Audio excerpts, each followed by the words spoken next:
So when you're doing let's say you need to feed in veg, right? What are you feeding in veg?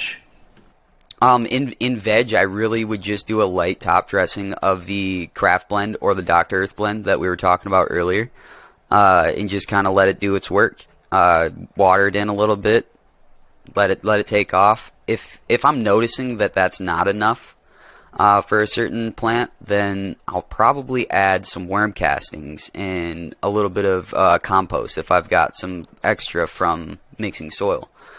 And that just kind of it's like recharge. It reactivates the microbial life and kind of gives it a kick in the butt and say, hey, wake up and start delivering nutrients to this plant. And then when you get into flowering, are you doing any different type of feeding, or is it the same exact thing that you just mentioned that you do for veg?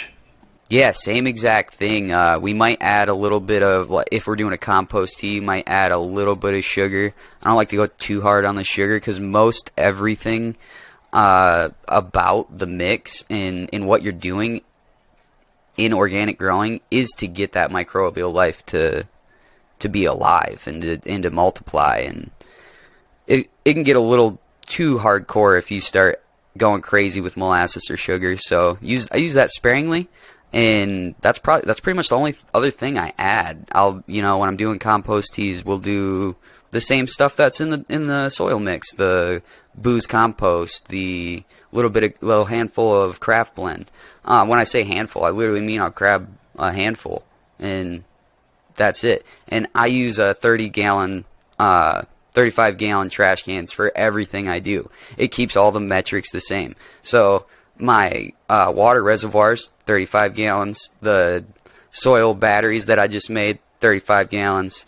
Everything adds up, and I don't have to do a whole bunch of math and thinking, maybe I didn't make this here tea strong enough. I've been doing it for so long that I've taken a lot of the measurements out and just started using what works for the containers that I have, because if the container doesn't change, you know exactly what you're dealing with. This clip is brought to you by AC Infinity. Use discount code MrGrow15 to save on any of their products.